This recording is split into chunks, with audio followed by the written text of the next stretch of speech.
வாழ்க வையகம், வாழ்க வையகம், வாழ்க வளமுடன்.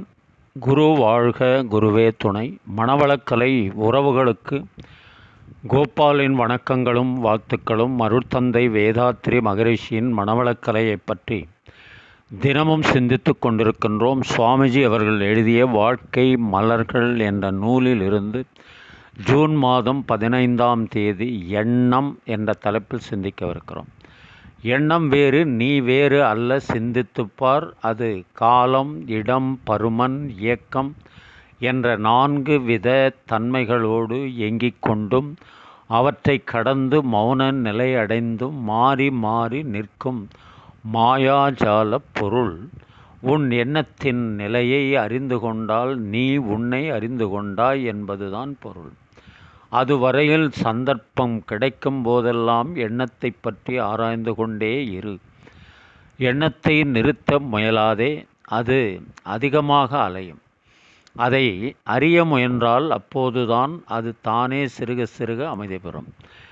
எண்ண இயக்கம்தான் வாழ்வு.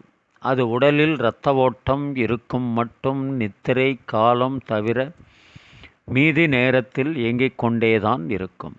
எண்ணத்தை பண்படுத்தவும் பயன்படுத்தவும் வழி காண வேண்டும், பழக வேண்டும். அந்த பெருநிதியை அழிக்க வேண்டுமென்று நீ வீணாக முயற்சி கொள்ளாதே. அதுதான் மரணம் என்ற இடத்தில் தானாகவே நின்றுவிடப் போகின்றதே. எண்ணம் நின்றுவிட்டால் நீ என்பது தனித்து ஏது? பல வருடங்களில் எண்ணிருந்தோர்களால் செய்து முடிக்கக்கூடிய காரியங்களை நீ ஒரு நிமிஷத்தில் எண்ணத்தால் திட்டமிடலாம். இத்தகைய சக்தியுடைய நீ எப்போதுமே எதிர்காலத்தை பற்றி திட்டமிட்டு கொண்டிருக்காதே. இதனால் அவ்வப்போது செய்ய வேண்டிய கடமைகளை மறந்து விடுவாய். செயலோடு சிந்தனையை இணைத்து நிற்பதே மிகவும் உயர்வாகும். அது நழுவாமல் இருப்பதற்கு விழிப்போடு பல நாட்கள் பழக வேண்டும். உனது உடல் இன்பங்களையும் குடும்பத்தையும் மட்டும் ஞாபகத்தில் கொண்டு செயலாற்றினால் உனக்கு வாழ்வில் சலிப்பும் துன்பங்களும் ஏற்பட்டு கொண்டே இருக்கும். இயற்கை அமைப்பை, நிகழ்ச்சிகளை, எண்ணத்தின் ஆற்றலை, சமுதாயத்தை, உலகத்தை, ஆகாயத்தில் மிதந்து உலவிக் கொண்டிருக்கும் பல கோடி அண்டங்களை அடிக்கடி ஞாபகப்படுத்திக்கொள். இவைகளோடு உனது அறிவை, இன்ப துன்ப அனுபவங்களை அடிக்கடி ஒப்பிட்டு பார்.